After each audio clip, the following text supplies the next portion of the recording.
안녕하세요. 오늘은 프리미어리그 6라운드까지 맨유의 스탯을 비교하면서 초반 지표가 어떻게 진행되고 있는지 살펴보겠습니다. 비교는 전 시즌 맨유, 그리고 전 시즌의 테나흐 아약스, 그리고 올 시즌의 프리미어리그 팀들과 비교를 할 건데요. 시즌 초반이기에 추후에 달라질 지표들이 너무나 많을 것이고, 특히나 아약스랑 비교할 때는 리그 경쟁력도 생각해야 되기 때문에 지표로만 두 팀을 비교한다는 것은 아주 어렵습니다. 그래서 그냥 이 지표를 보고 맨유가 이런 팀이다 확정 짓는 것보다는 테나흐가 아약스 시절에 이랬구나, 현재 맨유는 이렇게 출발을 하고 있구나 라고만 생각하시면 될 것 같습니다. 가장 먼저 볼 부분은 승부를 결정짓는 골, 슈팅 부분을 비교해 보도록 하겠습니다. 올 시즌 초반 맨유는 골 슈팅 부분에서 다소 저조하게 시작하고 있습니다. 경기당 평균골이 1.3골로 저번 시즌보다 조금 낮죠. 반면 테나흐의 아약스는 저번 시즌 경기당 무려 2.88골이라는 기록을 남겼습니다. 올 시즌 프리미어리그 기록으로만 봐도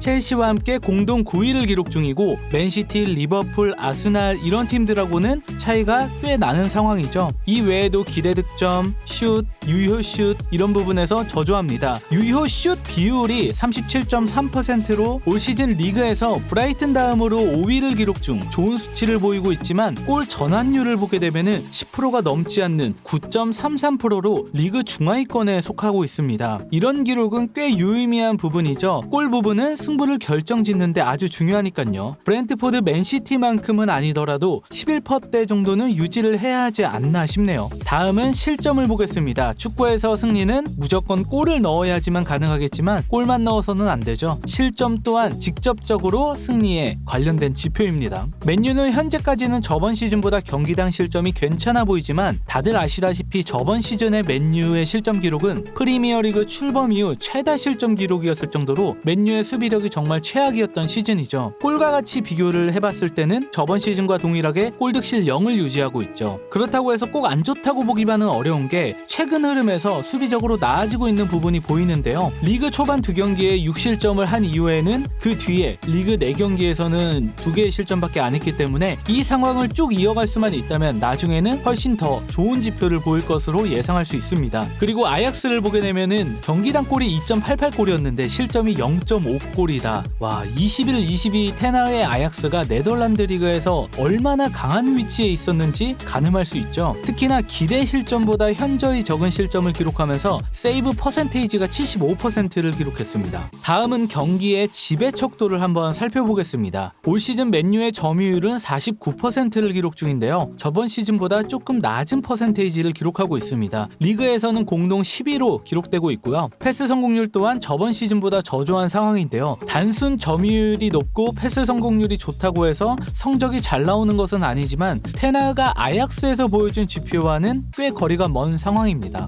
필드 틸트를 비교하면 더 떨어진 지표인데요. 필드 틸트라는 것은 단순하게 말하면 상대 지역의 점유율을 따지는 거예요. 그러니까 공격 점유율을 따져본다고 생각해도 될 것 같은데요. 맨유의 필드 틸트가 46.94%니까 상대방에게 평균적으로 53.06%의 공격 점유율을 맨유가 내주고 있다고 생각하면 됩니다. 올 시즌 프리미어리그 필드 틸트 지표를 보면 맨시티가 79%라는 엄청난 지표를 보이고 있죠. 맨시티와 맨유의 존 컨트롤까지 보게 되면은 상대 박스를 제외하면은 모든 부분을 지배하고 있는 맨시티고, 반면에 맨유는 중원에서 치열한 싸움을 하고 있고, 우리 진영 사이드 쪽은 오히려 상대방에게 내주고 있는 부분도 꽤 보이죠. 또한 필드 틸트는 상대 지역을 점유하는 것이기 때문에 직간접적으로 압박 지표에서도 연관이 지어질 수 있습니다. 맨유는 올 시즌 PPDA 14.6으로 중하위권의 압박 강도를 보이고 있습니다. 다만 맨유의 압박 지표가 침울하다는 것은 아니에요. 압박에 대한 직접 성공률을 따질 수 있는 BDP에서는 맨유가 올 시즌 리그 상위권을 보여주고 있습니다. 저번 시즌 테나흐의 아약스는 PPDA는 물론이고 BDP도 11.7%로 정말 좋은 수치를 남겼는데요.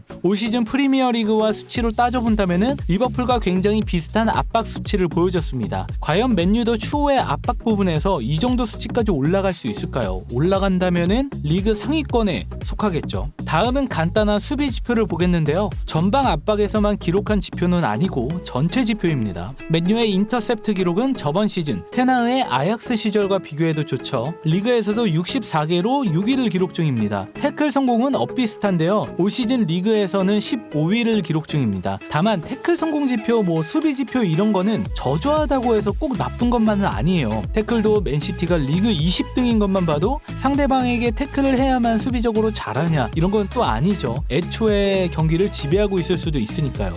상대방에게 태클을 했어야만 하는 상황을 얼마나 노출하냐 이런 부분도 굉장히 중요한 부분이니까요. 공중볼 승리는 맨유가 리그에서 8위를 기록 중입니다. 미트로비치가 있는 풀럼이 리그 1위를 현재 기록 중이네요. 지표 중에 저는 가장 우려스러운 부분은 초반 지표에서 파울 부분인데 맨유가 범하는 파울이 압도적으로 많아졌습니다. 반면에 얻어내는 파울은 현저히 줄어들었는데요. 정말 좋게 생각해서 압박 성공률이 높으니까 그 부분에서 파울을 했다라고 생각할 수도 있겠지만 일단 옐로 카드를 너무 많이 받고 있습니다. 아직까지는 그래도 맨유가 옐로 카드 누적으로 출장 정지나 경기 내에서 2장 받고 퇴장까지 이어지거나 이런 적은 없지만 범한 파울과 옐로 카드가 리그에서 제일 많다는 것은 깔끔한 수비가 되고 있지 못하는 것이기도 하고 추후에는 카드 관리로 인해서 중요한 경기에서 못 뛰게 되는 선수들이 나올 수도 있고 그리고 경기장 안에서 옐로 카드 누적으로 퇴장을 당하는 그런 부분도 언제든지 공략을 당할 수도 있겠죠. 물론 상대 공격을 끊어내면서 실점과 카드를 바꿨다 이런 말들도 있겠지만 이렇게 많은 거는 솔직히 조금 우려스럽죠. 자, 이렇게 해서 정말 간단하게 올 시즌 초반 맨유의 팀 지표를 살펴보았는데